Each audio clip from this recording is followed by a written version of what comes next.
All right, everybody. Welcome to the Business of Art podcast. Today, we are joined by Brent Cotton out of Montana. And to kind of go with the flow of what we've been doing already, I'm going to read off of a bio that he sent me and give you some background information. And then we'll let him introduce himself. So without further ado, Brent Cotton was born in 1972. He is an award-winning, nationally recognized artist living in the Bitterroot Valley of western Montana. He prefers to paint the tonalist or luminous style made popular in the late 1800s, seeking to create works that are mood-evoking and have a timeless quality. His work can be found in many private and corporate collections throughout the country. He's an avid outdoorsman, and he can often be found standing in one of the local rivers with a fly rod in his hand or on the oars of his drift boat. The close proximity to some amazing blue ribbon trout streams is one of the many reasons he and his family have made their home in the Bitterroot Valley of Montana. This passion has led Brent to focus on sporting art and particularly fly fishing as a common theme in his work. He is represented by several galleries across the country, and he participates in some of the most prestigious museum exhibitions throughout the year. Some of his most recent awards include the Wilson Hurley Landscape Award from the Prix de West show in 2018 with the National Cowboy Museum. He also won the Victor Higgins Award for the best grouping of works at the Quest of the West in 2019 at the Eilojord Museum. He also won the Artist and Patron's Choice Award at the Night of Artists in 2020 at the Briscoe Western Art Museum. All right, Brent, sounds like you've got a pretty awesome resume here and some great reason to be on the podcast. I think that you're going to be able to help our listeners, by telling and sharing your story and some of the experiences you've had. And we're just excited to have you. Well, thanks, Mark. It's great to be on the podcast, and hopefully I won't steer anybody too wrong. A lot of bad habits, a lot of, I don't know. It's been an interesting journey, this crazy world of, being a professional artist. But it's been a fun ride, and looking forward to many more years, hopefully, of pushing paint around on the canvas, and we'll see how it goes. Absolutely. Well, personally, I've been a fan of your work for a long time, and I'm thrilled to talk about some of your processes and all the nitty gritty stuff. So let's get started by talking about your journey. Please, send us through the time lapse version of Brent Cotton. How did you get started? When you were young, what influenced you, and all the way up till now. We want to hear all the details. The Cliff Notes version. Yeah. Well, so born and raised in a wonderful ranching family in southeastern Idaho, and my grandmother was my first teacher. She was a pretty accomplished artist in her own right. Very talented watercolorist, and she did landscapes in both watercolor and oil. And it was just a wonderful early part of my childhood and art career. Just basically, she would take me under her wing, not only myself, but my brothers, my cousins. It was a very close-knit family on the ranch there. And I mean, we'd draw horses, we'd draw tractors, we'd do, color pencils and pastels and all the things. She would let us basically take over her giant dining room table there, in Grandma and Grandpa's house. And we would just draw on, butcher paper and that sort of thing. She was just a wonderful lady, and very hardworking. She's a ranch wife, so she didn't have a lot of time to devote to her art because she had 7 kids, one of them being my mom. But so it was a full life. But she was really, really talented, and she kind of helped me. Within the school system there was a gifted program for artists, and she helped me get into that. And I remember she would drive me to those classes in the evenings. And, that just kind of got the ball rolling for me as being very interested in art.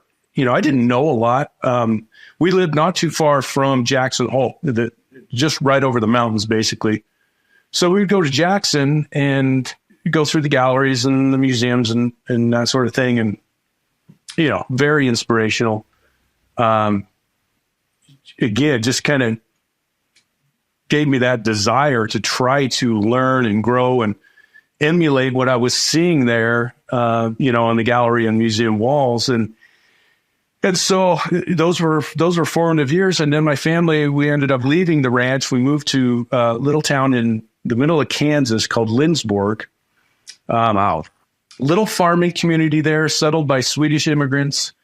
And actually, it's the home of Birger Sanzane. If you're familiar with his work, he's, he painted back in the late 1800s through, I think, right around World War II. I could be wrong on that, but right in that time frame. And he was a Swede, immigrated here, and they call him the Swedish Van Gogh because his paintings are so bold, they're so juicy. There's, they're really amazing works, and he's had a resurgence in popularity in the last 20 years or so. Starting to see a lot of his paintings on the auction market. Anyway, growing up in that little town, it was steeped in artistic heritage, and I had a very influential art teacher there in high school that really encouraged me, tried to foster that artistic desire that I had. And, it exposed me to a whole lot of different mediums and styles of art and that sort of thing that I really hadn't been, I really hadn't been exposed to prior to that. So that was a ton of fun. And he was just a great teacher, very, very influential. I don't know that, honestly, that I would have pursued a career in art had it not been for him. So I really got to give him credit. And then, that's awesome. Yeah, it really was. And then following high school, I kind of drifted off the art path a little bit. I was still very interested in it, but I didn't really know exactly which path to take, and so whether it was going to be a formal art training at a university somewhere, or maybe going to illustration or something like that, I really wasn't sure. I figured that would kind of come as it did. I decided what I really wanted to do was be a hunting and a fishing guide, because that was really my other passion.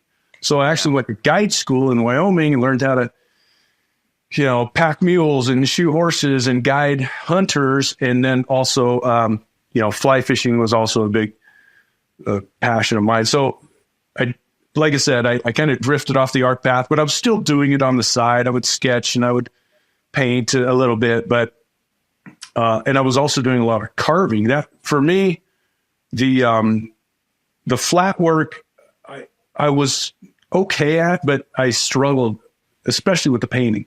Drawing came easier. Painting I struggled with, but my other, artistic interest at the time was sculpture, and so I really kind of focused on that. Honestly, post high school and kind of in the off season when I wasn't doing the guiding. I was living with my parents here in Montana. We'd actually, after I graduated high school, moved to Montana. So they had settled here. And so I was living with them during the off season and actually doing bird carvings, trout carvings. I thought my claim to fame was going to be, I was going to be the best fish carver in the world. And in fact, I don't know if you can see it. I don't know if you can see it. Maybe I can rotate here. This may be a little dicey. It's a little hard to see, but right there, above your door. Yeah, there's a fish. That's a steelhead. That's my last wood carving that I ever did. Well, that's awesome. And I was probably 20 years old, I guess, when I did that. And I actually put it in a gallery I had a gallery in Jackson and had it in a gallery in Bozeman. Unfortunately, I didn't understand presentation very well. And the fish was mounted at kind of an angle like this, and it was jumping out of the water. So I had all this plastic acrylic resin water coming off it, like water drops. It was jumping out of the water.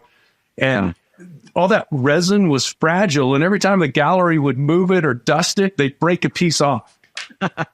And consequently, the paint or the sculpture never sold. And, I can understand why. People are just scared that it was going to, fall apart. And so I ended up keeping that as kind of a memento as my last sculpture that I did, wood carving, and it's fine. I don't ever want to sell the thing. So I have sculpture in my blood. I feel like sculpture actually comes easier to me. I think I see and think better 3D still to this day, even though I don't really do a lot of sculpture. I'm messing around with clay a little bit right now, but Nice. long story short, deciding to carving, I was never going to make a living at it, and really needed to bring my painting up to a higher level. So I started taking workshops. Took some workshops in Montana. It was called the Beartooth School.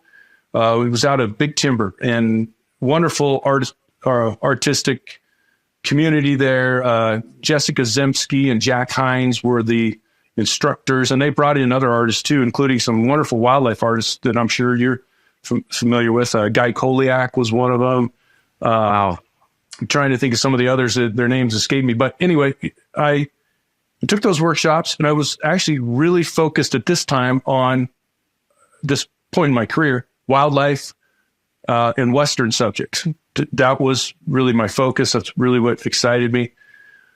And so those painting workshops really, I mean, they kind of opened up my eyes to not only technique and styles, but also I'm now surrounded by, all these artists that are speaking the same language and excited about the same things. And I was like, wow, this is incredible. I mean, this is kind of what I've been missing, because I was pretty solitary prior to this, I was just kind of doing my thing. And so those workshop environments were, again, they really, I feel like, propelled me to taking this career more seriously, really understanding, there are people who are doing this and making a living at it, and this is how I can get there. Picking and choosing, the artists who I really admire, and how can I, find out if I can study with them, and that sort of thing. So, took several of those, and at one of those workshops, I actually met a lady from Oklahoma who, she was a student, but she was also a very accomplished artist in her own right. And her name is Christine Berner. And she ran an art school in Oklahoma. And she said, Brent, why don't you come down and stay on the ranch, and I will teach you and, take you under my wing, essentially. And she did. And I stayed down there for about 2 to 3 years off and on. Wow. I would work on the ranch for room and board, and then I would take lessons from her. And again, it was just kind of another further opening of my mind and my eye to, all this wonderful art. She had studied all around the world. She studied with Richard Schmid and a lot of other artists, beyond just the wildlife scene that I was kind of focused on. And so, and she really encouraged plein air painting and painting from life. We would set up still lifes and go outdoors and paint. And that kind of, under her tutelage and all of the wonderful experiences with her, is when I really started honing in and starting to find my voice. That I think is, for an artist, and it was for me, one of the more difficult things is to find your unique take on whatever it is. It's easy to learn the skills and the technique and that sort of thing, but then taking that and making it uniquely your own, finding your style, finding your voice, whatever, that I struggled with probably more than anything. And I think a lot of artists do.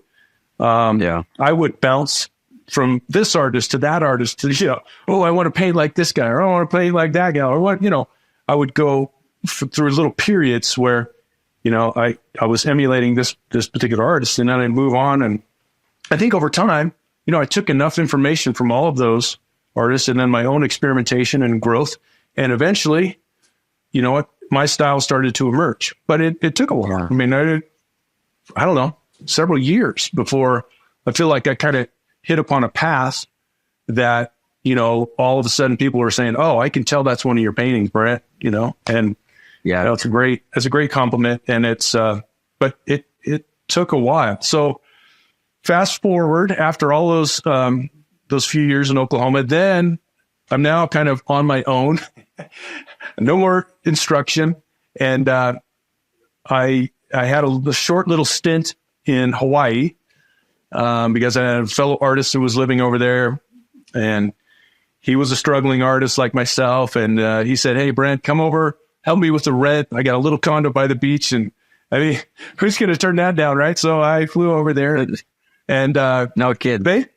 Basically, I would do these little plein air landscapes right on the beach. There was a resort area there with some of the big, Four Seasons, some of these other fancy resorts. And I would go and hop on my bike, take my French easel, and bike down to the ocean and set up my easel and paint, the sunset or the waves or palm trees or whatever, and they'd be small, 8x10s. And I would just sell them to the tourists that are walking by for like awesome. $50, these oil paintings. And they're wet. Like, I don't know how these people transported them home. I never really thought that far ahead. I was just happy to sell a painting for $50, And they have fingerprints all over them now. Oh gosh, threw them in their luggage and they're all smeared when they got home. I don't know, but it was fun. It was fun. I remember vividly. There was just a typical afternoon. They're painting, and these kids were gathered around me, watching. And by this time, I'm fairly comfortable painting out in front of people. My paintings were great. I mean, they were okay, but I was still learning. Plein air painting for me was probably the style of painting that I struggled with more than anything. Is just being out there working from life and changing light and conditions and all that. I don't think there's anything really more difficult than that.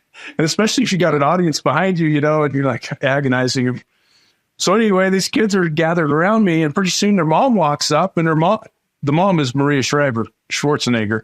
And these are the Schwarzenegger kids gathered around me, and finally it dawned on me who they were.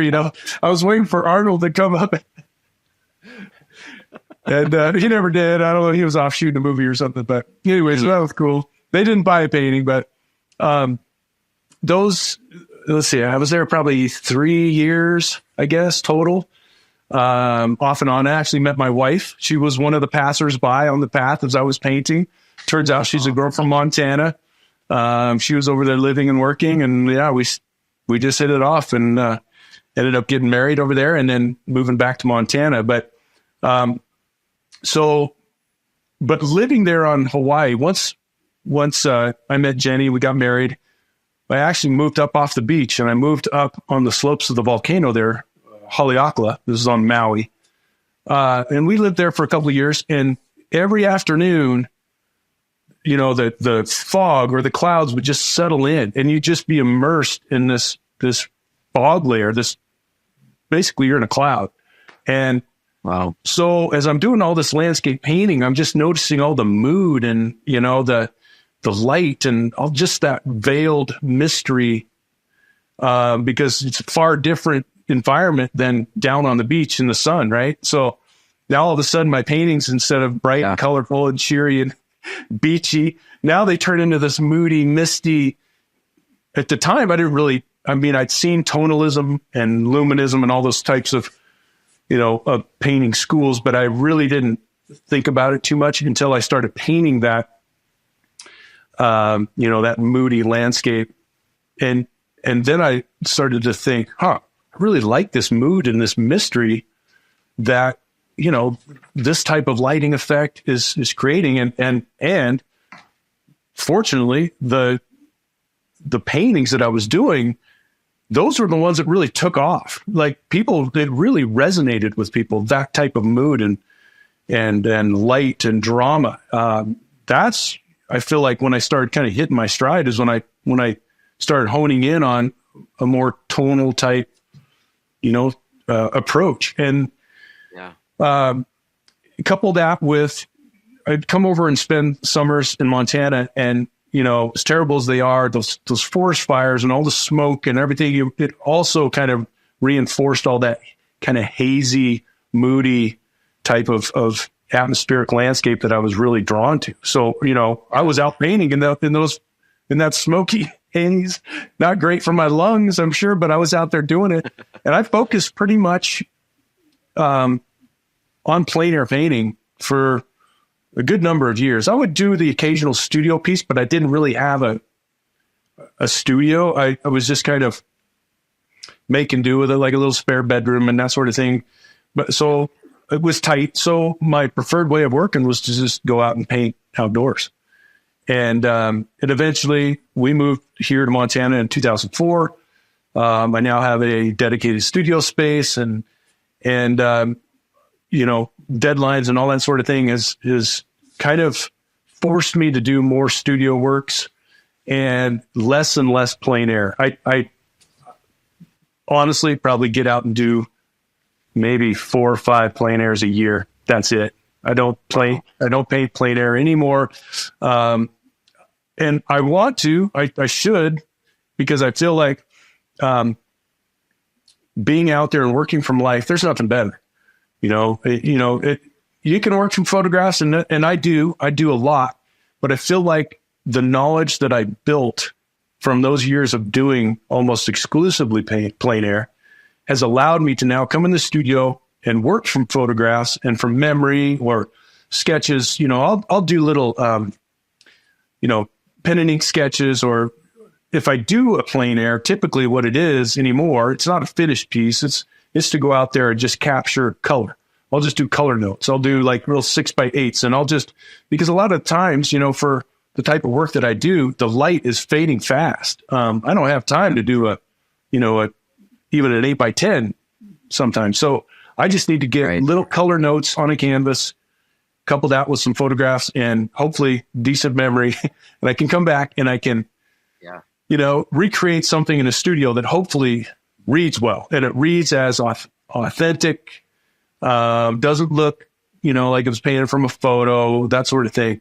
Because again, I'm still focused on mood and mystery and light, and fleeting effects of light. That's really what excites me. So anyway, that's probably a so long-winded answer to whatever question it was. I don't even remember. But that's kind of where I'm at right now. No, that's a really great overview of your journey. Thank you for sharing that. I always, to me, it's so valuable to hear where artists have come from and some of the background and the things that are what's the word I'm looking for? The things that are inspiring you, but also informing the decisions and the choices that you're making in your work. And so I think that's all valuable. So, a couple of questions I had was, as you're talking about this base of plein air painting that you've created, and that has been so important to your process because that's where your education was. You spent so much time out in the field, getting those notes, those true values and colors that you would see in nature. When you're working from a photograph, what kind of things do the photographs not capture that you actually change? I'm curious to know what kind of things you're actually tweaking from a photograph versus, just a plein air, and how do you get that look like it's real and natural and airy and atmospheric, without looking like a photo? Yeah, good question. I mean, photos are certainly, they're great. And, it's wonderful to have a camera in your pocket at all times. So, I rarely even take my nice DSLR out with me anymore. I was just using my cell phone. And quite often I'm just driving down the road and I'm just snapping photos as I'm driving. It makes my wife, drives her crazy, right? But, so I realize that when I'm looking at a photograph, the exposure is going to be all wonky compared to what my eye is seeing. I'm not going to be seeing all the subtleties in the shadows. The lights might be way blown out, and also just the nuance of color that, your eye can capture that a photo doesn't. Quite often the painting or the photographs that I'm using, they may be very, very bland. Like they're, I'm just taking a photo mainly for perhaps compositional elements, things about the scene that I like, that I know that maybe my memory, I'll forget, right? So the photo for me is more of just kind of a starting point. It's a base of, okay, I really like this about the scene. And now I can either invent the light, or I can, maybe the lighting was there and it just, the photo didn't capture, but I can still recall what it was. So I can enhance that. I can punch the color up. I can, add more, air and, interest into the shadow areas that maybe are just, black essentially in the photograph. It's been a journey of learning how to do that, do it convincingly. And I still feel like, a lot of days I'm winging it, man. I'm just trying to make something pleasing to my eye, and hopefully it resonates with the viewer. And this will probably lead to other, questions is, how do you keep your art interesting and exciting, and how do you as the artist maintain a level of enthusiasm for your work? That's a challenge in and of itself. But hopefully that answered your question about photos. I realize that a photograph, again, is just, it's a jumping off point. It's not the be all end all. Now, granted, some photos I can take and I can look at that photo and go, wow, I don't need to do anything to that. That's awesome. And I can try to recreate it, but I don't like just recreating a photo. I want to put my input into it. So I'm always moving things around, again, changing up the light or the mood, depending on what I want to say with that particular piece. So, but yeah, it's a combination of memory, sketches, photos, and pure invention. That's kind of how I create my pieces. That's really cool. Like I could point to this. I could point to this painting on the eagle, for example. I don't know how well it shows up on the screen there, but I think it's showing pretty good. Yeah, let's talk about it. Okay, so this is the Bitterroot River. So this is just a few miles from my house, and so the photograph was. The scene looked like this, minus the campfire, minus the figures. That's all pure invention. That's purely out of my head. I spend a lot of time on the river. Whether I'm fishing or camping or whatever. And so hanging out with my buddies or my family and building a campfire and, reminiscing about the day. Those are memories and activities that really inspire me as an artist. I want to recreate those moments. So this painting basically is saying, this is three guys out enjoying a nice day on the river.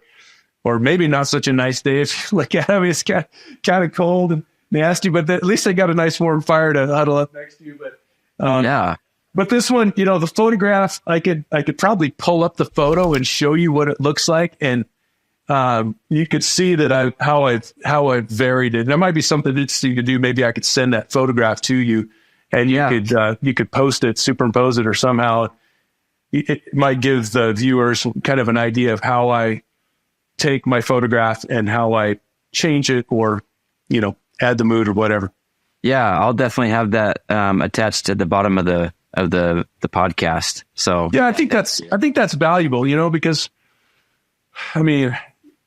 so many of my paintings, that if you were to look at the reference for that painting, you'd be like, how the heck did you end up with that result from that reference? It doesn't compute, So, but that's, again, I guess that's the whole part of the process, right? Is, sometimes I feel like I've got a pretty clear vision of where I want to go with that painting, and I can meet it.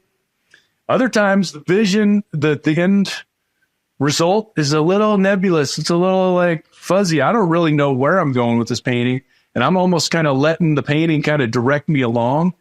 And that can be really fun. It can be terrifying too, because you're kind of like a ship without a rudder. You're kind of, it can take you in a really bad direction too. So, that's a risk. And I think that kind of keeps the process fun.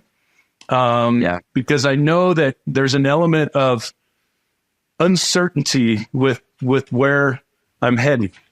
I don't know. It's just me. Like I said, I'm winging it, man. Yeah, no, I think that's really valuable, because I think a lot of times a lot of artists will they'll get some kind of reference, and it'll put them in a box, and mentally at least, and they feel like they can't break away from it or expound on it or change or tweak anything. And I think, that was something for me early on that I had to figure out was, like, just because it's in the photo doesn't mean I should paint it. And so I really like hearing that, a photograph it's a starting point, or even just a resource that's giving you some information that you need, to make it more believable or whatever that is. But when you can kind of go off and veer off in your own direction and the ship without a rudder, I think that's when some of the neatest things happen. And sometimes it's a flop.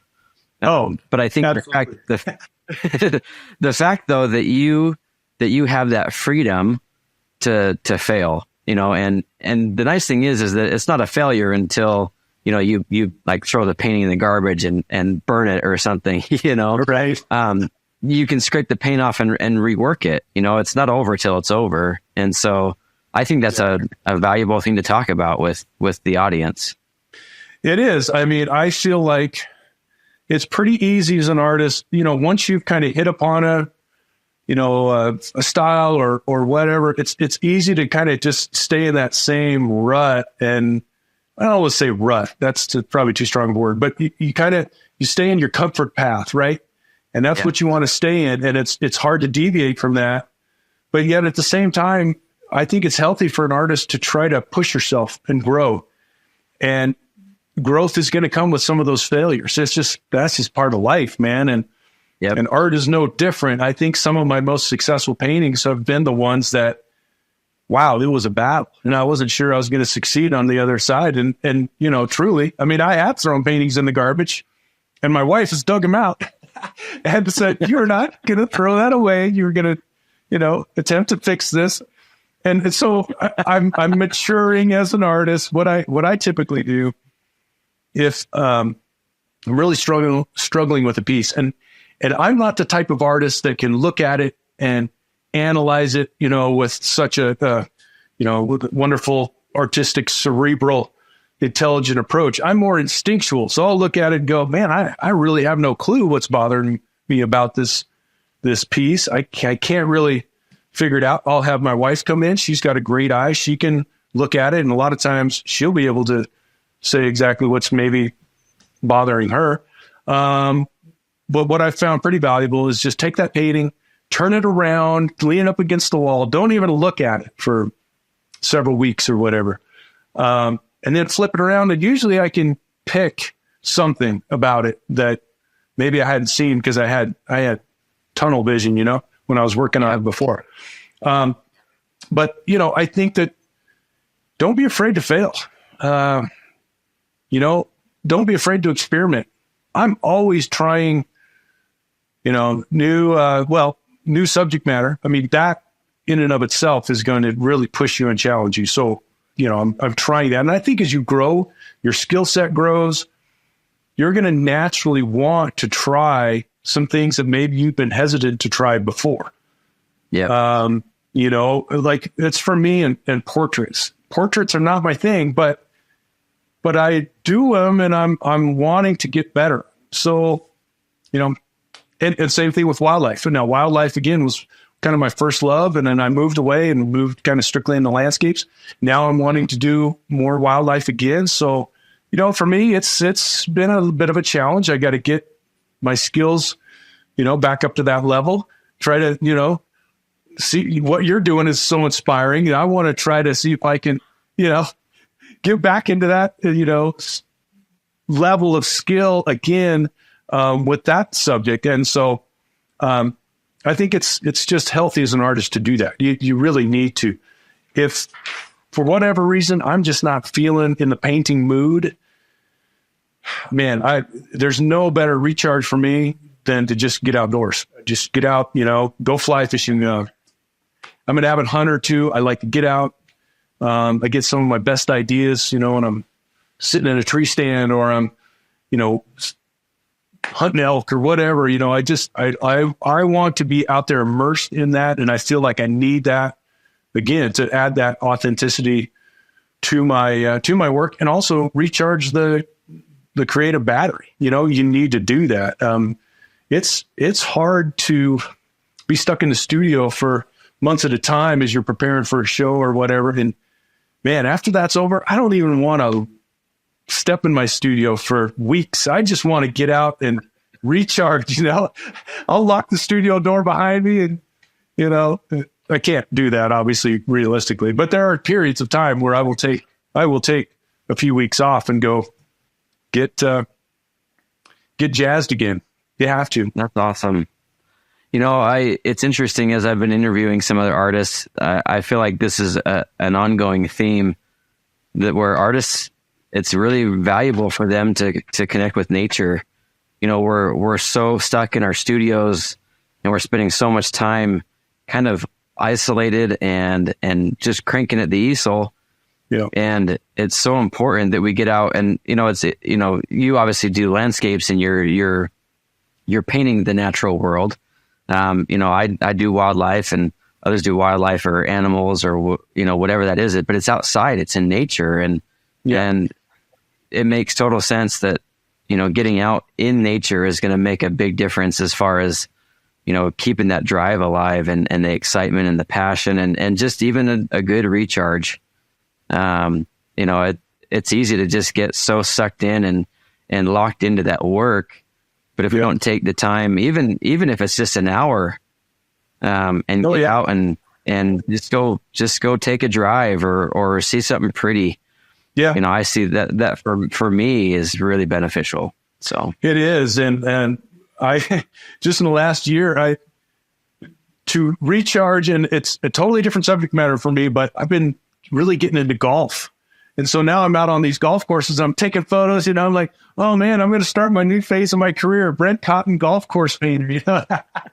No, I probably won't. But speaking of getting outdoors and just getting a recharge, like I'll go play 9 holes of golf, a couple times a week, and now all of a sudden I've had my outdoor, experience, and now I'm jazzed to get back in the studio, and I've yet to start a golf course painting, but don't be surprised if you see one at some point in time.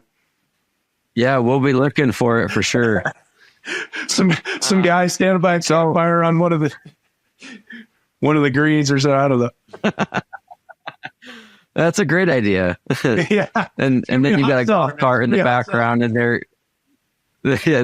a golf cart with some siren lights on it. They're going to come and take them out. That's right. Yeah. I like it. It's a whole new genre, baby. Yeah, right. No, right. Go ahead. I was just going to say, I was kind of wanting to shift gears a little bit because you talked a little bit about when you were in Hawaii and you'd sell the art when people would just come and see it by those resorts.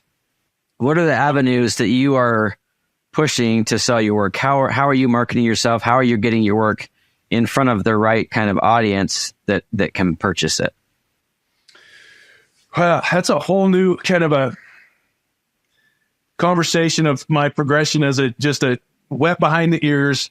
Like when I was saying about the wood carving that I did, and I took it to a couple of galleries, and I would just cold call. I'd just walk in. I had no phone call ahead of time, no letter, no nothing. I mean, this is pre-email, and the internet was kind of in its infancy. So there really was no way to market your work that I was aware of, apart from getting in the galleries or maybe running a magazine ad or something like that. And I didn't have the money to run magazine ads. So I was doing these carvings, and I just basically just walked into these galleries carrying these pieces under my arm and said, hey, do you want to show my work? And initially that opened doors, and they were showing my carvings. And then as I started doing paintings, now all of a sudden, this is, a few years later, now all of a sudden websites were a thing, and artists were having their own websites and that sort of thing. So I did a kind of a rudimentary website, but I was still mainly showing my work through galleries. That was the main avenue to expose my work to the public was the galleries. And I've had some great galleries over the years. I've had some lousy ones too. And I think every artist maybe is kind of got that story, of the turbulent gallery world. But Yep. so, so years and years of just basically doing the gallery thing, and, occasional national shows like Oil Painters of America. There was a show back in the early 2000s called the Arts for the Parks, and I entered that contest, and I won one of the awards there that year that I entered, and that kind of opened doors more than anything, probably because that particular painting, it got the attention of trailside galleries in Jackson Hole. Okay. They said, "Hey, we saw your work in Arts for the Parks. Would you like to be represented by us?" And I said, "Absolutely." So I started showing my paintings with them. Now, when I walked in there, I don't think the owner, Mary Vaughn, realized it, but 5 years earlier, I'd walked in there carrying that big fish carving, and she turned me down. Now here I am 5 years later, but I'm walking in with a body of paintings, right? And now she's like, yeah. But she had no recollection of me being the young kid carrying in this fish sculpture. But anyway, awesome. Had a great run with Trailside, and so, yeah, man, marketing work, it's far easier now as an artist getting into it, I think, with social media and just being able to reach that you can have as an artist prior, as opposed to when I was starting out, where the galleries had the reach. You as the artist really didn't, eventually, yes, more and more websites and more, people could find you that way. But nowadays, I just feel like the marketing is easier. But now I'm wondering if you kind of get lost in the crowd, that there's almost too much. And how can you set yourself apart there? I feel fortunate that, I'm on a trajectory, at least from this point in my career, where, I'm in a lot of the major museum shows. So that gets great exposure from my work. I still have a few galleries. I don't do as much work with galleries anymore. I just don't have the time. And, they're not very happy with me, but I can only produce so much work, good work. I mean, I could produce more work, but it wouldn't be as good. And it would pull away from my family time and all the other priorities in my life. So, and I think that's another thing that artists have to be concerned about, is piling too much on your plate. And I've been guilty of that. I've been guilty of not really managing my time as well, or being as disciplined as I could be, and I maybe take on too much, and then I'm stressed, and then I'm maybe not doing my best work, and that sort of thing. So I would caution artists to not load the plate up too full. And, I feel very blessed and fortunate that I do have a lot of demands on my work, and I do have great exposure for it now. But I love Instagram. I'll post paintings on there. Some of them little paintings out of my studio, and shoot, man, I'll get people from overseas. Hey, I want to buy that painting, and it's been amazing. Like, how else could you market your work to folks from, wherever? I mean, it's, paintings going to Dubai or, wow, United Kingdom or some, it's wild, the reach that you have nowadays. So, yeah. Anyway, that's kind of my journey. Yeah, I appreciate that. And I like to ask this question too, because, with the shift in times, you said it was really heavy in the gallery scene early on because you didn't have social media. We didn't have all these avenues. But now I think the biggest challenge, like you said, is like there's so much capacity to share your work with the masses. It's easy to get lost in the crowd. And so if you had to start over, and this is starting right now. Yeah. If you had to start over right now, what do you think your approach would be? Well, that is a very good question. I mean, I think that obviously I would take advantage of, all the social media that's out there. I'd be much more proactive in that. Like I said, I do Instagram, I do Facebook. I've never done YouTube, although I get people saying, hey, you should have your own channel and do all this stuff. I just can't manage all of that. That's like trying to juggle too many balls, man. I just want to focus on the work. If I had somebody that could do all that for me, then maybe I would, really focus on it. But I'm not sure I would do things too much differently. I mean, again, I think the main thing is I want to be true to myself. I want to do what I love, and hopefully the work that I'm doing resonates with people. And so if I can do that, and if it can, hopefully separate myself from the crowd, so that in this, this big world of, the digital age, if somehow I can still stand out, that's what I would focus on doing. It's very easy, I think, to chase trends and say, oh, this is what people are buying right now. I'm gonna just, go for that. And I see a lot of artists trying to do that. And I don't know. I think that I can understand kind of why they want to do that, but I do feel like, at some point you're going to burn out, or, you're just going to be kind of known as an artist who chases whatever the latest thing is that, is the hot ticket. I don't want to do that. I want to paint my time on earth. I want to paint my lived experience. I want to paint what I know. It's a record. It's a record basically of, my life here. But I want to do that in a way that hopefully, just captivates people. It provides an escape. Like I've had some great compliments over the years, and it really makes me feel good. When people come up and say, oh, your paintings, they touch me emotionally. Like it brings up memories, and, maybe that's my dad out there, or my brother, or,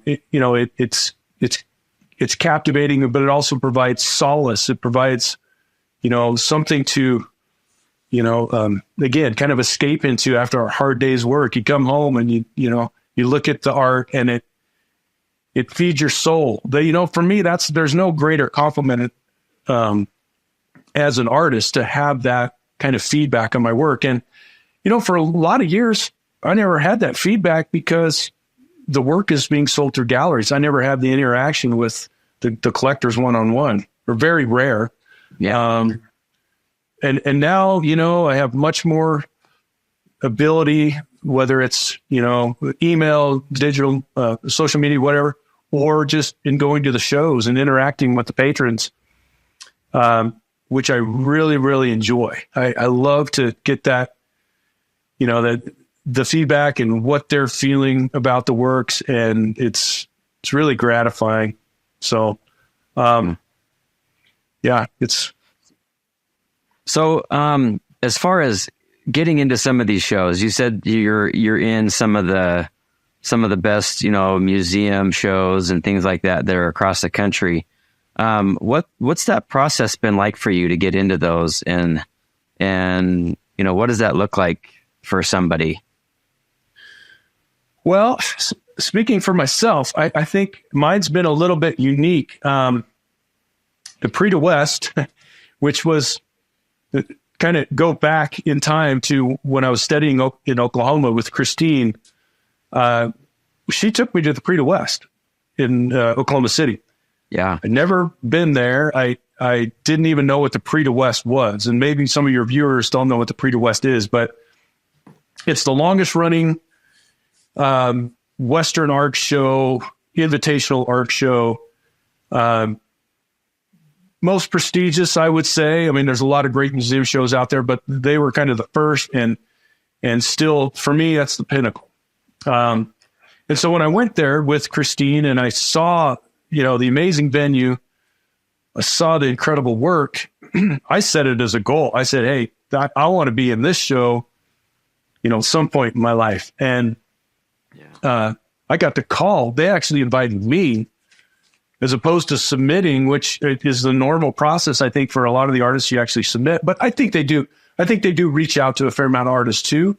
But I think a lot of it is submitting. But anyway, I got a phone call and they said, hey, you're in the Prix de West. And I mean, I was like, this was 15 years after I'd gone there with her. So it took me a while, you know, but I mean, that was like getting called up to the majors, man. I was like, wow, I mean, I made it, I guess. I don't know, you know, but now the pressure's on because now you gotta produce, and that's a high bar, and you don't want your work to suffer by comparison on the wall. And so, man, I mean, I was agonizing that first year I went to the pre. I was like, I mean, I could take 2 paintings, and I remember I had probably a half a dozen laid out and tried to pick the 2 best, you know, and it ended up being a wonderful experience. I sold both of them my first year, and so I was just on a high. So the pre for me has been an amazing show. I just shipped them out yesterday. As a matter of fact, I just shipped out my paintings. So it's always fun to see them hanging on the wall. And then the other shows, so I do the Briscoe. I do, I do the Masters of the American West at the Autry Museum. I do the Briscoe show and the Idle George Quest for the West. Although I'm not doing that one this year. I took that one off the schedule. I just couldn't do enough. I mean, couldn't produce enough. So, and all of those have been invitation for me. So that's very rewarding and humbling, you know, to get that invitation. But I would say, you know, if you're an artist that is working in this Western genre, those events, man, even if you're not in the show, you should make it a point to go to the show and just see what it entails, the atmosphere, the excitement. You'll be inspired, obviously, by the quality of the work. And it's an amazing experience. I know you're in the Briscoe, and what other shows are you in, those museum shows? Yeah, so the Briscoe, we've got like the Museum of Wildlife Art in Jackson. Oh, sure, yeah. Western Division. That's a great one, yeah. The Buffalo Bill. Oh, yeah. Nice. It's Just a hop, skip, and a jump for me. Yeah. There's so many out there, you know? Yeah. There's quite a few. And it's interesting. You know, my personal experience was like the Buffalo Bill, for example. I was actually the high school art teacher in Cody. And I didn't know that. That's awesome. Yeah. The museum across the street. Oh, wow. That's cool. Yeah. And anyway, they do a little scholarship program there. And I got that when I was, you know, first kind of moved into the area. I won their little scholarship, and then I started applying, and it took me 8 years, to get into that show, applying year after year.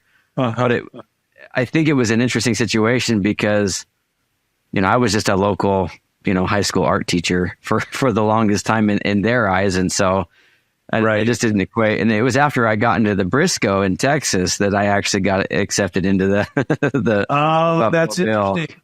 Well, you know, that I think that's I'm not surprised by that, because I think that, you know, all the shows kind of pay attention to who's showing where. Yeah. And once you kind of get your foot in the door in one, then you start to get the notice of the others, and it can be a really good stepping stone just to get into one of those. You know, because now all of a sudden the exposure level is heightened, and I would certainly encourage artists to enter as many competitions, apply for shows, you know, just don't be hesitant. I think if I had advice to myself going back in time, I think that there were years where I was just too hesitant. Like, I didn't feel my work was good enough.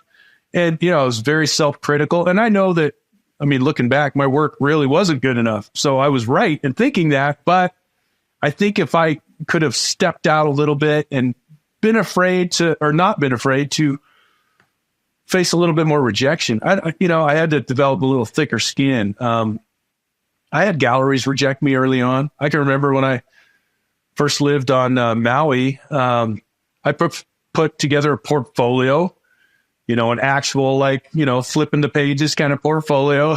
This is pre-internet, no website, no nothing. So, and I took this, I took a lot of pride in this portfolio I put together, you know, and I took it over to some galleries in Lahaina, and walked in the door. I actually made a phone call this time. I actually set them an appointment. So I was learning, but, they turned me down. They said, you're okay, but you're not quite what we're looking for. That was a kind of a big kick in the gut. Like, oh man. Yeah. And then to top it all off, I come outside, put my portfolio on my truck as I'm loading some other stuff, and I drive off and forget the portfolio. It falls off, and I never did find it. Oh, no. So somebody on Maui's got a portfolio somewhere, but and sad thing is the gallery that I walked in and rejected me, that burned down this past year. I was going to say, So I know that there was that big fire in Lahaina. That's what a devastation. yeah, it was horrific. And we had just been over there back in March of last year and spent a little bit of time in Lahaina and all of that. But so that was kind of my gallery experience there in Lahaina. And then I moved over to another part of the island called Hana. It's completely in the other side of the island. And that was just a kind of a small little village. And really there was not much there except for this resort. And I started showing in that gallery there in the resort. And that started getting the ball rolling for me. But I was afraid to approach that gallery for a long time because they had a really stellar reputation. And, after getting kicked out of Lahaina's, I just felt like, man, my work is just not good enough for Hana. And so it took me probably a year before I felt confident enough to go over there and got in the door. So really applied myself, really worked hard to try to get better. And again, try to establish a more unique style as opposed to just trying to copy someone else. Yeah. From my personal experience, there's definitely been a lot of, kind of rubber on the road, and where you're just, you're knocking doors, not literally, but like you're getting yourself out there. And, for sure. And, those rejections hurt, every time it's a sucker punch to the gut, and it really does.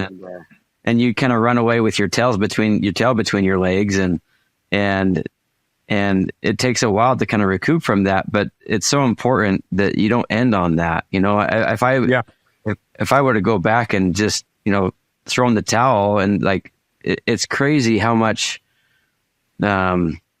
good comes when we have those experiences and we learn from them, and it pushes us to grow and to become better.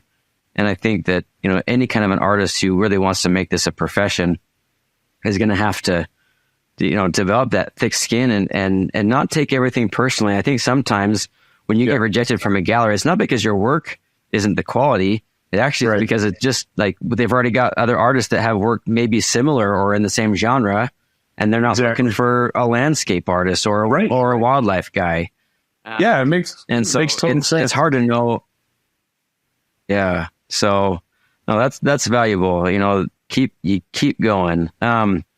So, yeah, you do. I guess one other thing I want to ask is, a lot of the people who are listening, I'm assuming are beginners. They're just getting started. They're just getting their feet wet, and they're probably facing challenges like this. Maybe they've gotten rejected by a gallery. If you could go back to you or to them early on, what are some things, like some pieces of advice that you would, like, how would you coach yourself and help yourself to be more prepared for some of those challenges? I think what I would do is I would visit as many, galleries in my area or wherever as I could. And just what you're talking about, where you walk in and you go, oh, you know what? They already have a wonderful wildlife artist in here. They're probably not going to be the artist. Probably not going to be the artist they're interested in, but, it doesn't hurt to ask them. But I would try to find a gallery that you feel like might be the best fit first. And maybe they're not the most prestigious name or the one with the most cachet, but that's okay. I think for a lot of my early career, I thought, well, if I'm not in such and such gallery, then I'm never going to make it, And so I would maybe avoid some of these other smaller galleries, even though maybe I liked the personnel really well and I liked the work that they had. I just didn't feel like maybe they were, right for me. And I've had regrets over doing that. And I've ultimately, in a couple of occasions, decided that was completely backward thinking. And I go, I pull out of this major gallery, or I just decide not to pursue them. And I go and I try the smaller gallery, and man, things go great. So, I would definitely see where you fit, or you feel like your work fits best, and, get a good feeling for the personnel. I always encourage an artist to talk to some of the artists that gallery represents and see how they do business, is it a good relationship? Do they market you well? Do they pay well? How do they, what's their customer interaction, because it's, the gallery is kind of a reflection upon you too, as you're hanging on their walls, Yeah. So, that's important. So I would always encourage artists to do a little bit of legwork and homework on the various galleries that they're thinking about. I don't know what to say more than that. It's just, again, don't try to just chase trends. If you see, wow, that particular artist is hot, and there's several others that are kind of mimicking, and they're also doing great, maybe I should just jump on that. Man, I don't know. It's a very enticing thing to do, but I feel like it can kind of be a dead end road. And it's not saying that artists can't be very, very successful doing that. And there are artists who, man, they hit the ground running. It's like they just explode on the scene, and something unique and different. And that's exciting. And I love to see it. But it's not the norm. It just doesn't happen typically. Go ahead. Yeah. From my perspective, chasing a trend to me, is just not going to feel authentic. And what I mean by that is, there's specific things that I love to paint, and it's because I'm just naturally inclined to really enjoy the subject matter and the way that I'm approaching it. And so for me, if I'm doing something because it's like, well, I'm painting this mainly because I think it's going to sell, and it's kind of the trend right now, I'm not going to be as invested in that emotionally to make it a great painting. And I honestly, I can say there's been some paintings when I'm like, you know what, I need to sell, and I didn't love the subject, but I thought, you know what, I think it'll sell, and the painting suffered, and there's been 2 or 3 pieces that I've thrown away, or I've burned, or break them in half, or you sold them, but you want to get them back because you don't want them right on the market, right? Yeah, or you regret it, and it's out there advertising your name and your reputation on somebody's wall, and you just got to be careful to just make sure you're doing something that is important to you, and like there's always a caveat. I have a family, you have a family. You gotta sell paintings. We gotta survive. Exactly. But so it's a hard balance to figure out, I think. How have you found that balance personally? Well, I totally agree with you. I've had to take on projects that I'm not excited about because I needed to pay the bills, and I still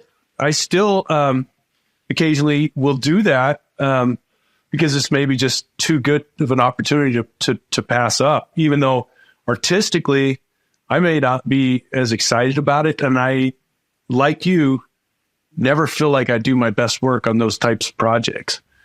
I can get into it. I can, especially if the client is very open to, my artistic interpretation, and typically I won't take a commission project on unless they allow me a lot of latitude there, because I explain to them, I'm like, hey, you're going to get a better painting if you let me, just kind of have creative expression, and I'll take, some input from you on kind of what you're wanting, but then turn me loose and you'll have a better piece.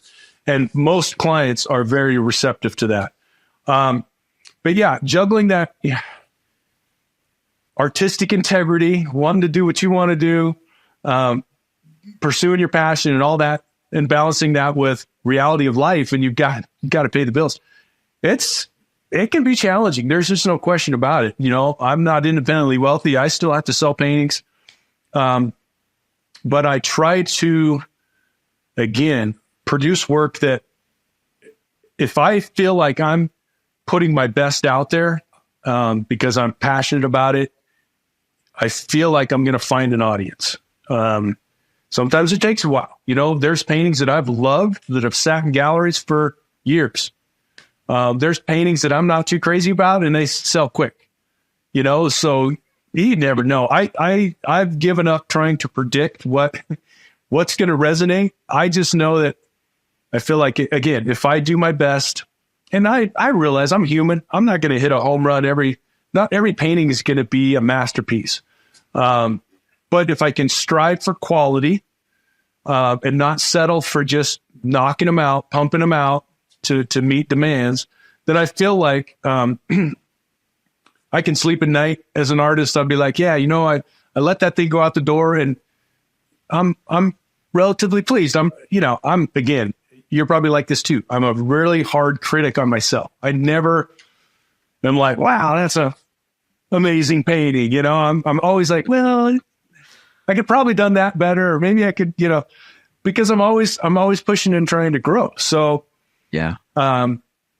I don't know. It's not an easy thing to balance it, but I feel like I'm managing it better. I think that not loading my plate again too full to where I'm forced to having to push out work that really isn't my best stuff. I feel like I've got the luxury of being at this point in my career where, I can sit on some paintings if they're not that great, or I can, I don't have to produce as much work to make a living. I've got enough higher price point for my work now that I don't have to produce as much work. And that's a really good feeling to have. I've got young kids and, I don't want to be stuck in the studio all the time. I want to be out enjoying Montana and building memories and experiences with my kids and my friends. So it's all a balance. Like I said, I'm winging it. I feel some days I'm doing better than others, but I can't imagine doing anything else. And I mean, quite honestly, I'm not qualified to do anything else. So I got to make this art thing work. I'm not going to be a professional golfer anytime soon or professional fly fisherman. So, I still have to, produce quality work, appealing work, people, want to part with their hard-earned money for. So, but I feel very, very blessed. I just think, I'm a Christian man and I just feel God has blessed me richly. And I just want to continue to show the glory, that I see out there. There's so much beauty in the world. You kind of, you read the news and everything and you kind of focus on some of the not so pretty, some of the ugliness in the world. But I want to produce stuff that, again, is uplifting, spiritual, pieces that people can find solace in that. And I think that as long as I do that, I'm going to find, favor with the collectors. So that's my spiel. Awesome. Yeah, no, I really appreciate that. And, the journey is hard and, but there's a lot of ups and downs and from my experience, that things always work out. I think that a lot of being an artist is faith. It's putting yourself out there with a lot of uncertainty. There's no guarantee of a paycheck at the end of this, the end of this painting or whatever it is, getting ready for a show and living by that is a challenge for sure. But it's been incredible for me to see how often, even though things get pretty tight, or, maybe the savings gets really thin, a painting will always sell, and I'll be able to keep the lights on in the studio and supplies, right. Supplies handy, and I can make more art. And, I don't think it's the life for everybody, especially if you don't have, the ability to handle those ups and downs. But man, I think living living in that uncertainty, but just kind of trusting that things will play out well. They do. It's powerful stuff. Yeah, couldn't agree more. I mean, it is a roller coaster ride profession. It's not for the faint of heart, man. I mean, it's feast or famine sometimes, and man, you just take the blessings when they come, and you hope you save enough for a rainy day, and it's a luxury. It's a luxury item. It's not necessary in people's lives, for day-to-day living, but I think it is necessary. Art is necessary for your spirit, and I think it feeds the soul. And I mean, for me, I'll come out to the studio, and maybe there's stuff going on in the rest of my life, maybe that's a little topsy-turvy or whatever. And man, I'm just having kind of a down day. I'm not really excited about painting. But I can get back into it. I play classical guitar badly, but I play it. I'll pick that up and I'll play a little bit, and it'll start to get my frame of mind in a different space, and I will now be excited to pick up that paintbrush. And I guess what I'm trying to say is I haven't lost the joy yet for creating art, and I hope I never do. But you got to do stuff to kind of keep that joy alive, and you got to keep feeding that soul, and I find it going to shows and being inspired by my peers. I mean, I can look at one of your paintings and just be absorbed in the amazing brushwork and the mood and the light that you have in your pieces, and that'll get me excited to come back and get to my own paintings. And so I think that we're so fortunate that we get to produce something that hopefully will be around for a long, long time. Gives the viewer again a taste of some beauty, and as the artist, it gives them our passion for the subject, and it's, I don't know. I think that, again, so fortunate to be able to do this. And honestly, I wouldn't be, unhappy if I died with a palette knife or a paintbrush in my hand. That would be nice. I would be a happy man. Yeah. 8 till I'm 95, Yeah, I hope so too. I hope I've got more than I'm turning 40 this year, so I hope I've got another 40 to really work at this. You're just a youngster, man. I'll be 52 in a few weeks, so it doesn't feel that way. But we're blessed individuals, that's for sure. So yeah. Did you want to ask about my palette or any of my tools? Yeah, if you want to go into that, I would love to hear about your palette and some of the tools you use. Well, so my palette, I don't know if you can see it very well. Maybe I can zoom in a little bit there. Possibly. I don't know. Might not be worth doing, but I think we're okay. Yeah. It's a fairly limited palette. It's basically, and you can see the buildup of paint here. I'm not sure if you can, but that's like 10 years, 15 years worth of buildup of white. I just squeeze fresh paint on top. I call it my stalagmites, my little paint stalagmites. That's building and building. At some point, I think I'm going to retire this palette, and I'll probably paint a scene on it, a landscape or something. Yeah. I'll mount it, so you can hang it on the wall. It'll have all these dried paint piles, but anyway, it's pretty limited. It's just titanium white, cad yellow light, raw sienna, cad orange, cad red light, probably my favorite color, transoxide brown, permanent magenta, ultramarine blue, and viridian. And occasionally I'll put a phthalo grain or something if I'm feeling really adventurous. But okay. That's pretty much the palette. Sometimes I don't have the bright cadmiums on. I'll just kind of stick with the earth tones. It really depends on the subject, but that's kind of my overall palette selection. And I would stick with that for landscapes or portraiture or still lifes or whatever. It kind of runs the gamut. I feel like I can I can cover most of the bases. Occasionally there's a color I can't mix with that palette, like a bright fuchsia or something like that if I'm painting florals or whatever. Yeah. But for the most part, I think I can get what I need to get with that selection. So as far as paint application goes, I'm assuming that you use brushes, but I know you use the palette knife. So what's that like? Well, so my favorite brushes are these guys right here. Cheap hardware store brushes, just big, things that I can cover the canvas or the board quickly with. But I'll paint with these too. I like them. I have a whole arsenal of nice brushes, but I rarely use them. I'll use some of these smaller ones. I like, these kind of badger hair, flats. I like those a lot. Okay.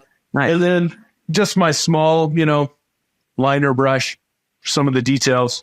That's about it, for brushes. And then, my 2 palette knives. And I'll do 90% of a painting with this thing right here. Occasionally I'll use the littler guy. So after I've used my big brush to block in the painting, get the major shapes established, then I'll go in and just typically do all the refining, the drawing, all of this with just this knife. I really feel like to get the effects that I want, I'm much more comfortable using a knife now than I am a brush. And that's not real recent that I've been doing that, but I would say it's been within the last 10 years that I've really kind of transitioned over more into a palette knife application. And I just really like the way the paint comes off the knife. And I use a knife a little different manner than a lot of palette knife painters that you see out there that apply the paint really thick and impasto. I will do that, but a lot of my paint application is thinner. So like I will, after I've used that big brush to kind of establish a mass, then typically what I do is I will block it in kind of a mid-tone value, all the masses. And then I'll come back in and maybe I'll let that mid-tone layer dry. And I use liquid. I've got liquid on my palette. I don't use it because I love it. I really actually do not like liquid, but it works because it, dries quickly. So it's kind of a necessary evil. I'm not a huge fan, but I haven't really found anything to work better. But I like to let that initial block in kind of dry. And then what I'll do typically is I'll come back in and maybe I'll use a smaller brush and just establish some darks, because I want my darks to be pretty thin. I rarely will apply my darks with a palette knife. I will almost always put the darks in with a brush just because I want a thinner application. Sometimes it'll be more of a glaze. The darks will be more of a glaze, and I'll just kind of wipe them, maybe paper towel, whatever, to kind of make sure they're not on there too thickly, whatever. And then I'll come back in with my knife and a thicker application of paint. Then I will typically drag in the lights. I'll bring the lights in with the knife because I want my lights to be thicker than my darks. I want my darks thin, my lights thick. You get that interplay of thick and thin. I just think it's more interesting visually when you study the painting to see that kind of, varying texture as opposed to being kind of all uniformly just impasto. I like to have, areas that are, just varied. So, but most of the lights, all of that is done with a knife. And then if I've got small details, like say, for example, the figures and that sort of thing, that's where I'll go in with a smaller brush. Occasionally I can do those with a knife, but even a small knife gets a little unwieldy when you're trying to do, small details. So typically transition to a smaller knife to do some of that stuff. But I'll hang on to the knife as long as I can throughout the painting before I put it down and, pick up the small brushes. But yeah, it's fun. And I will paint on, I paint mainly on gator board. And now sometimes the gator board is just primed with a gesso And I use these big brushes to get just kind of random texture, because I don't like a slick surface. I like something with some tooth. So if I'm painting on just that primed board with that kind of underlying gesso texture, and in combination with the knife, I can get some really cool effects. You get some of those happy accidents, like Bob Ross used to say. You get some of that stuff happening that isn't really planned. Some of it can be planned, and I will do a limited amount of planning, but most of the time it's just like, go with it. And most of the time it works. Sometimes you're kind of fighting the texture and you got to scrape it down or sand it down a little bit. So a prime gator board is kind of what I've been using most recently. The other thing that I will do is I will take that same gator board, but I will glue linen to it. So I'm working on a nice linen, and I like the linen texture too.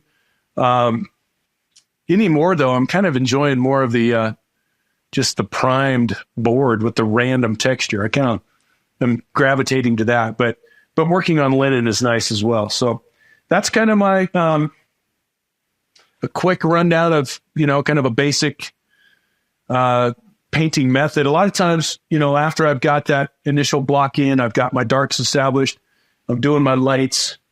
Once I kind of get those two extremes, the lightest lights and the darkest darks, then I'll go in and I'll kind of pretty much start at the top of the painting and just kind of work my way down, finishing as I go. And theoretically, once I get to the bottom, I'm done. But most of the time I'll go back in and I'll tweak areas here and there. I might do some glazing, so I'll let those layers dry. I'll do some glazing over the top to, maybe push it warmer, cooler, give it an aged look, whatever I'm wanting to do. Glazing is certainly it's not something I do on every painting, but I do it on quite a few. So yeah. No, that's awesome. I was going to ask you your surface, and I appreciate that. So it's a gator board. Does that have like a foam core? What's that like? It is. It's foam core. It's got, it's real rigid. I don't know if you've ever painted on gator board or experienced what gator board. It's like it's a foam core, but it's very rigid. I mean, you can break it if you bend it. It'll snap, as opposed to just kind of creasing. It'll actually just snap apart. It's kind of fragile in that regard. I'm not, it's a little bit of a concern that, these surfaces are a little fragile, but I mean, you'd really have to, I don't know, stick a whatever. You could stick a fist through it, I suppose, if you wanted to. But I mean, you got to be kind of careful with the knife, but not really, because that I don't know, it's not a paper that the outside layer is. It's I don't know what it is, to be honest with you, but it's very, very tough. It takes the paint really well, and then when I'm making little panels to paint on, like sometimes what I'll do is I've got a heat press, like a vacuum table that you put the gator board in, and you sandwich this layer of it's like a glue film, and then you put the linen on top of that. It goes in this heat press, and so it heats that glue film, and then it has a vacuum too that sucks the board up and sandwiches them together and makes a really nice product. It's essentially what frame shops use for mounting photos or whatever to the substrate, like a gator board or some other kind of foam core. So what I'll do is I'll just make big sheets of that stuff, and then I'll just cut it up into whatever size panels, small panels that I want to do. If I'm working on anything above a 32 by 40, I will use stretch canvas, because that's 3240 is the biggest size that I typically get the gator board in. You can get it bigger, but it really spendy. So I typically, if I'm going bigger than 3240, I typically will stretch my own canvas or linen at that point. But I like it. I like the gator board too, because it's very light. It's not heavy like a masonite. Right. It's extremely light.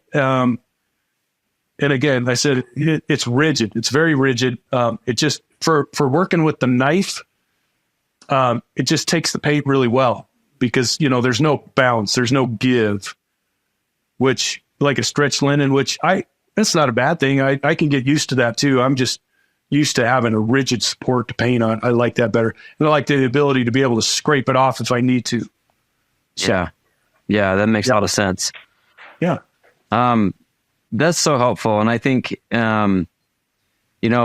when you get into those bigger sizes, weight does become a factor. And so, it makes a lot of sense that you would use that gator board. I've used it a little bit, but I think for our listeners, it's important for them to hear what that is. And, but yeah, there is some challenges there with some of the, you don't want to take a hammer to it. That's for sure.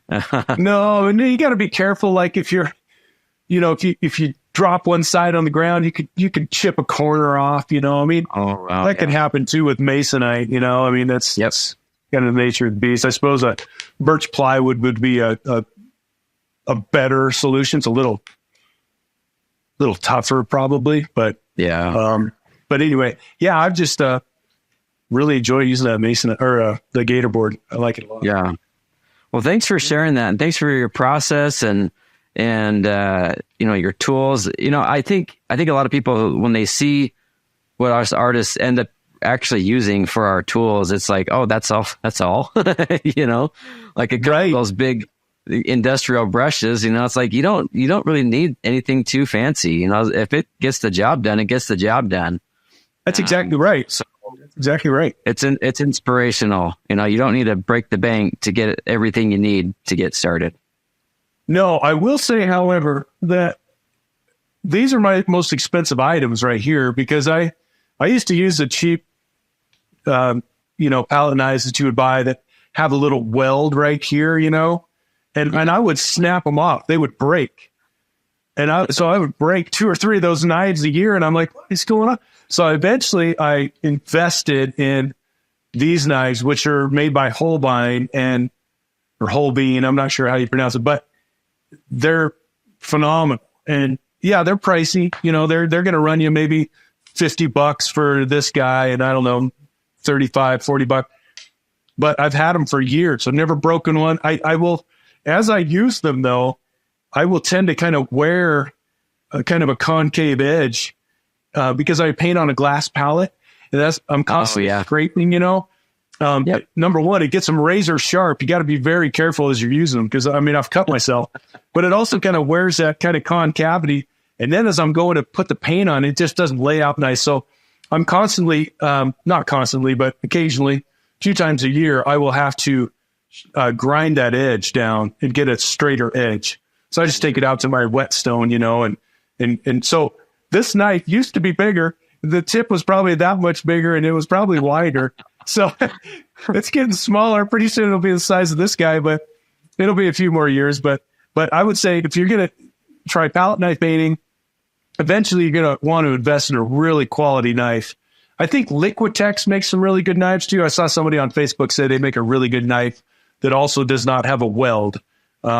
These were supposedly made by, ninja or samurai sword makers in Japan or something. It's Japanese steel. It's really good stuff. But wow, but even that, you don't have to go out and buy one of these to produce a nice painting. And yeah, I think for years I thought, oh, that's what that artist is using. That's them, whatever, the $150 Kolinsky Sable. I got to get that, and then I'll propel myself to the next level of, artistry. Now, you don't need that. You do need quality in the sense that, some of these guys, they shed a lot of bristles. It's like, I'll spend a half an hour just picking the bristles out of my priming and then off the painting. And that's annoying, but overall, it's, they hold up well enough. And then when they're done, I just go buy another one. They're cheap, so. Yeah. I think we didn't talk about what kind of paint I use. We talked about the colors, but I'm not really a brand loyal guy. There's one color that I've only been able to find it in this, and it's the Rembrandt Transoxide Brown. And okay. I've tried other brands, and I don't like they don't have the same intensity. They don't have the same transparency. So I always go back to Rembrandt in that color. Okay. Because for me, and I think you must use a lot of that in your work too, because you have those beautiful, rich, dark reddish brown tones. But I don't know if that's what you use or not, but I love this color, and it makes beautiful, rich darks when you mix it with your ultramarine blue or your viridian or phthalo green or something like that. Yeah. You still get a nice transparency to your darks. So I love that color. But I kind of buy what's on sale as far as paint. Yeah. What's the other brands that you're typically using? I use Gamblin quite a bit. Sometimes I just use like a Dick Blick, they're professional grade. Again, I kind of try to buy what's on sale. I've run the gamut, Winsor Newton and oh man, you name it. I mean, Old Holland, I use a lot. I mean, but Richardson, Holbein, I've got a smattering of all different brands up here on my palette right now. But again, it's kind of what's on sale. What do I need? I usually buy, on these bigger tubes just because, like I'll go through a crap load of this, just titanium white. And right. This is just a Gamblin. I think I don't want to say this is their cheap student grade stuff because I don't want to tell people I'm using student grade, but I think it's a cheaper grade. It's their 1980. It works fine, for some of the earth tones. And if I'm getting more into the cadmiums and that sort of thing, that's where I will spend the money. So I try to stay away from the hues and that sort of thing. I want a little bit more heavily pigmented paint. Yeah. Sometimes if you're going with hues and that sort of thing, it's diluted down. So you got to use a lot more of it because it just doesn't have the tinting power. Yep. But there's a lot of like earth tones and stuff you can get by with cheaper paint, in my opinion. I mean, that's a touchy subject with a lot of artists. They're like, oh no, you can't use that. You got, I don't know, to each his own. I feel like if it mixes the colors that I want to mix, then I'm pretty happy with it. Yeah. It's really, what's the word? It's refreshing to hear where you're at with that. Cause I felt very much the same that I've tried a lot of, kind of a gamut of different brands and things like that. And there's some where, they just don't have like the really strong pigment qualities. And you just like, yep, that one's not good. I won't get that again.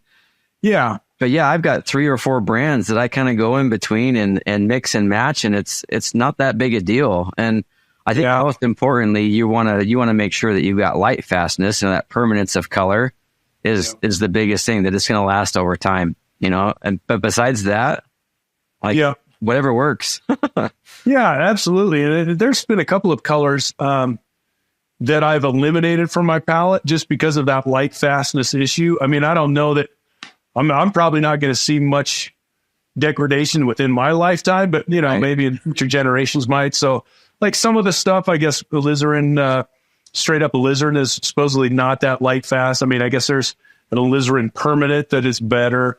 But yeah, you definitely want to be mindful of that.